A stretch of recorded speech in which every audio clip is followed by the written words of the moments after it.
이 아침에 주시는 하나님의 말씀은 여호수아 2장 8절에서 11절까지의 말씀입니다.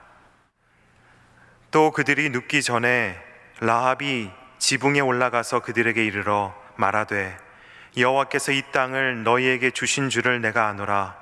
우리가 너희를 심히 두려워하고 이 땅 주민들이 다 너희 앞에서 간담이 녹나니 이는 너희가 애굽에서 나올 때에 여호와께서 너희 앞에서 홍해 물을 마르게 하신 일과 너희가 요단 저쪽에 있는 아모리 사람의 두 왕 시온과 옥에게 행한 일 곧 그들을 전멸시킨 일을 우리가 들었음이니라.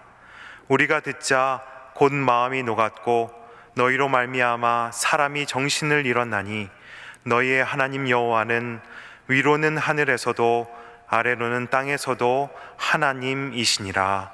아멘. 이제 여호수아 장군이 본격적으로 가나안 정복 전쟁에 들어가게 됩니다. 가나안 땅을 들어가려면 요단강을 건너가야 되고, 또 요단강을 건너가기 위해서는 요단강 동편에 있는 전략적 요충지대에 해당되는 여리고성을 지나갈 수밖에 없습니다.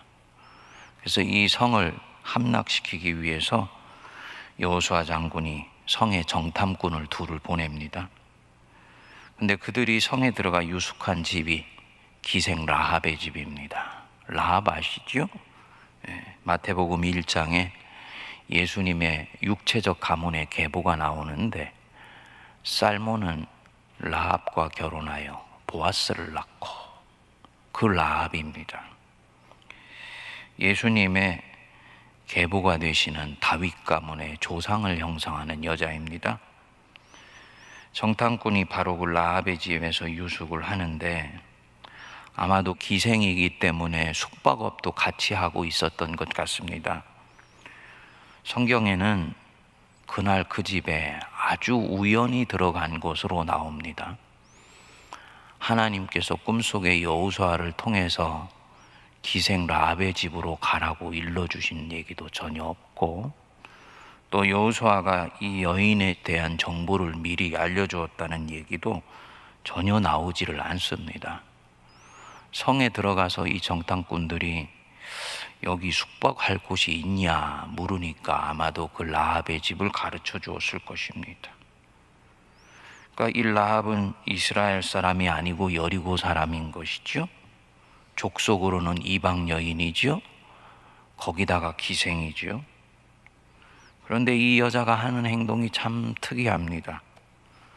정탐꾼이 스며들었다는 척보를 들었는지 여리고에 있는 병사들이 그 집에 들이닥쳤는데, 이 여자가 오히려 정탐꾼 둘을 숨겨주고 보호해 줍니다. 거짓말로 병사들을 돌려보냅니다. 며칠을 묻게 하고 나중에 떠날 때는 16절에 보면 도망하는 길까지 자세하게 가르쳐 줍니다.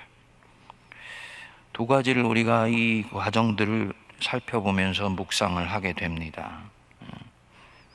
믿음이 어떻게 시작되는 것인가, 이것을 라합을 자세히 들여다보면 알게 됩니다. 이 라합이 참 이상한 여자인 것이, 첩자들을 돕는데 돈을 받았다든지 무슨 이권이 개입됐다는 얘기가 전혀 나오지를 않습니다. 이 여자가 이렇게 첩자들을 돕는 이유를 딱 한 가지를 얘기를 합니다. 자기들을 돕는 것을 보고 어리둥절해하는 이 정탐꾼들에게 말하는 거지요. 9절에 보시면 말하되 여호와께서 이 땅을 너희에게 주신 줄을 내가 아노라. 우리가 너희를 심히 두려워하고 이 땅 주민들이 다 너희 앞에서 간담이 녹나니 이는 너희가 애굽에서 나올 때 여호와께서 너희 앞에서 홍해물을 마르게 하신 일과 너희가 요단 저편에 있는 아모리 사람의 두 왕 시온과 옥에게 행한 일 곧 그들을 전멸시킨 일을 우리가 들었음이니라. 참으로 이상하고 이상한 것이, 하나님이 자기 백성으로 삼으신 이스라엘, 그들은 애굽에서 10번의 기적을 보고 태산 같았던 홍해물이 자기들 눈앞에서 모세의 지팡이 하나로 갈라지는 것을 보았습니다. 광야에서 수없이 많은 고비를 하나님의 은혜로 권능으로 넘어서 여기까지 이끌어 주셨어요. 그런데 그 하나님의 백성들 중에 많은 사람들은 그 하나님을 믿지를 않습니다. 그렇게 많이 봤는데도 안 믿어요. 하나님을 신뢰하지 않습니다. 그런데 한 번도 본 적도 없고 하나님을 체험한 적도 없고 그것도 하나님이 택하신 사람이라는 흔적도 없고 이제 멸하시기로 작정하신 소위 사멸하여 가게 되어 있는 민족 중에 있는 떨거지 같은 인생의 한 사람이 하나님에 대한 믿음을 지금 갖고 있다는 것입니다. 그리고 그 믿음이 결국은 무너지는 여리고 속에서 같이 무너지지 않고 이 라합의 인생을 구하게 된 것입니다. 묵상하면서 새삼스러운 진리가 마음속에서 떠오르더라고요. 아, 본다고 믿는 것이 아니구나. 경험했다고 믿는 것이 아니구나.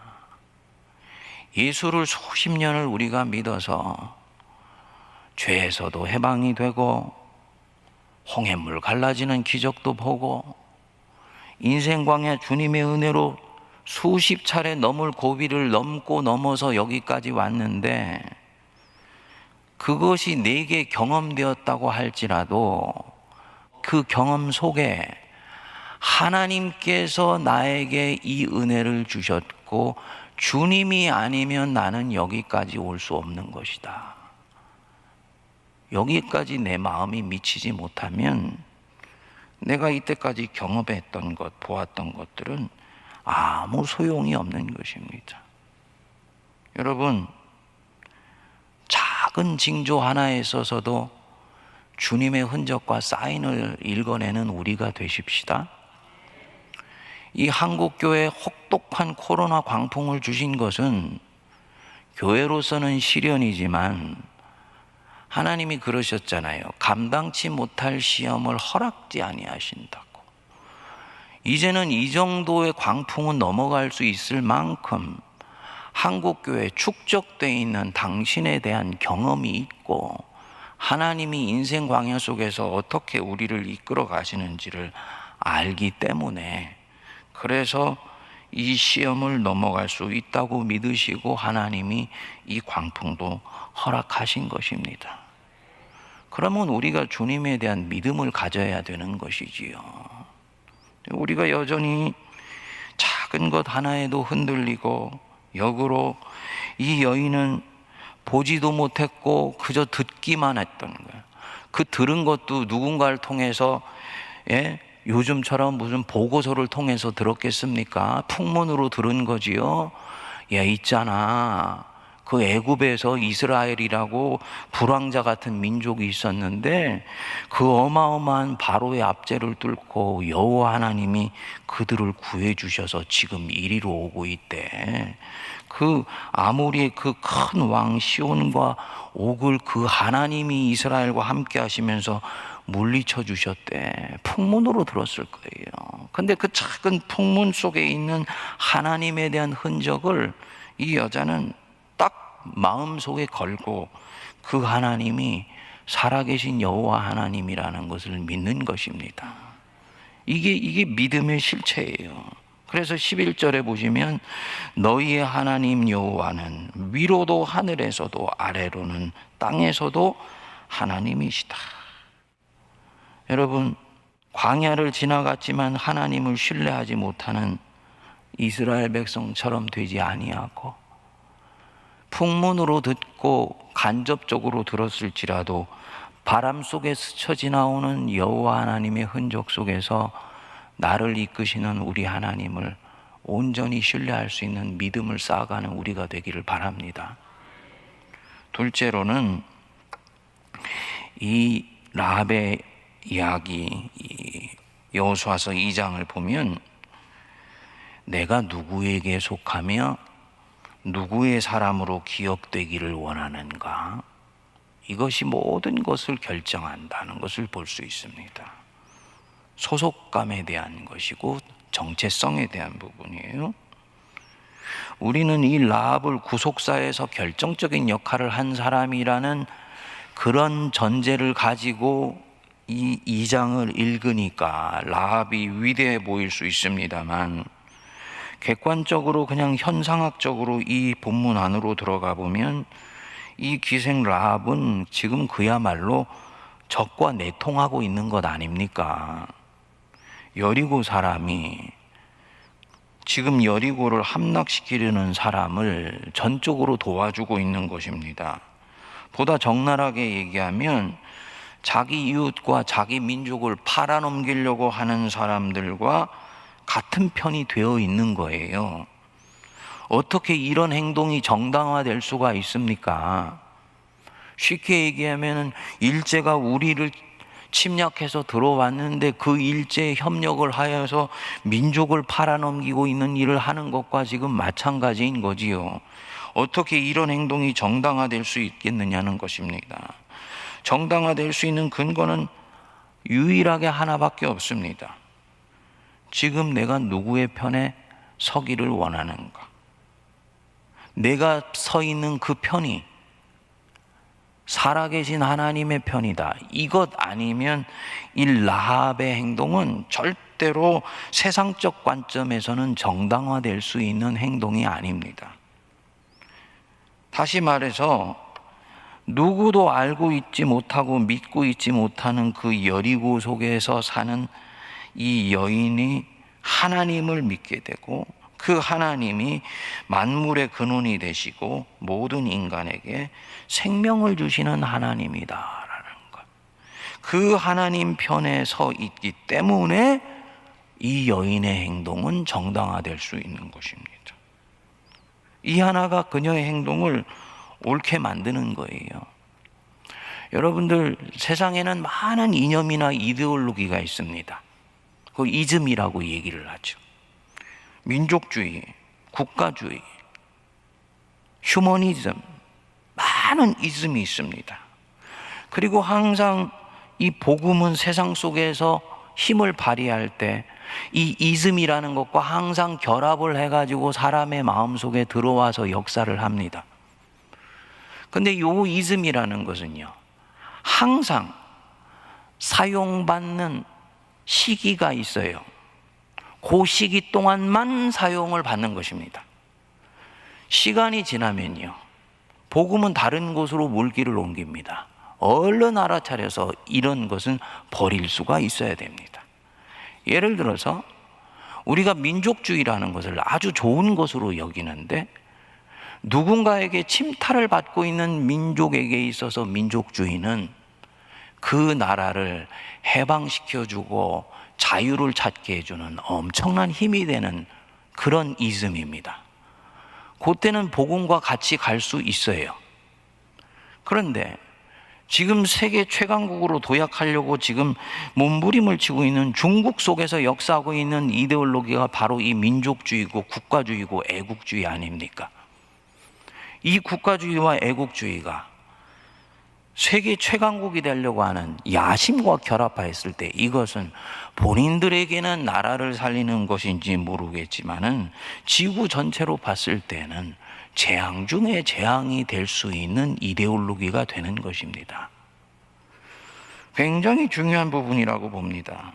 이것을 우리 자신에게 적용을 해보면 결국 이 이즘이라는 것은 일시적인 거라는 거죠. 민족도 사랑하고 국가도 사랑해야 되지만 이것은 영원한 것이 아니에요. 내가 사랑하는 나라가 악한 나라가 되어가고 남의 나라를 침략이나 한다면은 절대로 그리스도인은 나는 그 편에 설 수가 없습니다. 여러분 동의하십니까? 이런 면에서 복음은 보편적이고 우주적인 거예요. 이런 면에서 그리스도인은 하나님 한 분 외에는 다른 어떤 곳에도 궁극적인 편을 서지 않습니다. 여호수아가 마지막으로 죽기 전에 이스라엘 백성들에게 선포하지요. 너희는 너희가 섬길 신을 택하라. 나와 내 집은 오직 여호와만 섬기겠노라. 예수 믿는 사람들이 가는 길입니다. 그리스도인들은 이런 면에서 이 라합처럼 하나님 편에 섭니다. 그 하나님 편에 서 있기 때문에 이 라합의 행동은 결국은 구속사적 행동이 될 수가 있는 것이지요. 성도님들, 내 영과 혼과 정신을 드리는 궁극적인 대상은 하나님 한 분뿐이라는 것을 우리가 늘 기억하실 수 있게 되길 바랍니다. 이렇게 우리가 하나님만 섬긴다 할지라도 세상 속으로 들어갔을 때는 복음이 복음으로서 힘을 발휘하게 해서는 우리는 다른 무엇인가 문화의 옷을 입게 돼요. 그럴 때 하나님만 섬긴다는 마음을 가져야지 필요할 때는 이 입고 있던 옷이 주님의 영광을 오히려 드러내는데 걸림이 된다 할 때 언제든지 벗어버리고 주님이 내게 입혀주시는 새로운 옷을 입을 수가 있는 것입니다. 예. 우리는 근데 자꾸 신앙을 거꾸로 생각을 합니다. 예. 신앙을 자꾸 행위를 우선으로 생각을 합니다. 바르게 믿어야 돼. 정직하게 믿어야지. 다른 이들을 섬기면서 믿어야지. 겸손하게 믿어야지.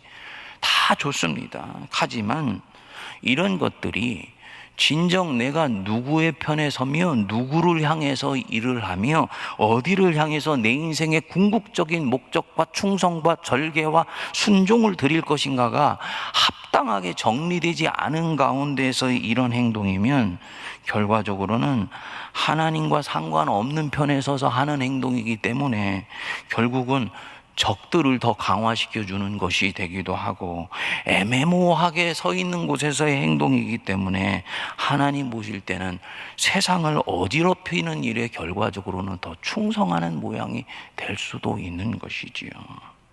이 라합처럼 적진 한복판에서도 이제 내게 다가오시는 하나님 편에서 탁 서서 하나님만 사랑한다는 마음으로 주님을 바라보시고 오늘 하루를 바라보실 수 있게 되기를 바랍니다. 이렇게 될 때 사물과 세계를 편견 없이 명료하게 볼 수 있는 지혜의 눈을 하나님이 이미 우리에게 주신 것을 알게 됩니다.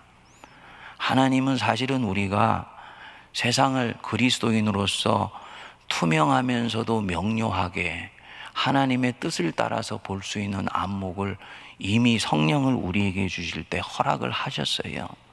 그런데 우리는 예수를 믿는다고 하면서 자꾸 한쪽으로 치우치기 때문에 사물도 내가 취사 선택해서 보게 되고 사물에 대한 가치를 판단하는 데 있어서 자꾸 치우쳐서 보게 되는 것입니다. 여호수아 1장에서 너희들이 좌로도 우로도 치우치지 말라라고 말씀을 했지요. 치우치지 않는 방법은 딱 하나입니다. 하나님 편에서만 선다고 생각하면서 세상과 사물을 보시면 좌로도 우로도 치우치지 않게 되지요. 하나님 편에서만 라합처럼 서서 말씀을 보게 되고 말씀 안에 탁 뿌리를 내리게 될 때 좌로도 우로도 치우치지 아니하고 중심 속에 있는 하나님의 손길을 붙들고 인생의 광야를 헤쳐나가서 가나안 땅으로 들어갈 수 있게 되는 것입니다. 오늘 기도할 때 주님, 어지럽고 힘든 세상 한복판 속에서 라합처럼 내 인생 속에 지금 바람처럼 스쳐 지나가는 듯 그런 보이지 않는 미세한 손길로 찾아오시는 우리 하나님을 알아차릴 수 있게 해 주십시오. 그리고 그 하나님만 사랑하는 마음으로 오늘도 내게 있는 모든 삶의 상황들을 주님 뜻대로 정리하면서 명료하게 바라볼 수 있게 해 주십시오. 기도할 수 있는 이날 되기를 바랍니다. 기도하겠습니다. 우리 주 예수 그리스도의 크신 은혜와 하나님 아버지의 무한하신 사랑하심과 성령님의 위로교통 감동 감화 역사하심이 이 자리에 고개 숙여 주님 앞에 간구하며 믿음으로 살아가기로 다짐하는 모든 거룩한 백성들과 영상으로 예배드리는 모든 성도들 머리 위에 피로 값주고 사신 우리 세문안 교회와 이 나라 이 민족과 저북녘과 온 누리 위에 이제로부터 영원토록 함께하옵시기를 간절히 축원하옵나이다. 아멘.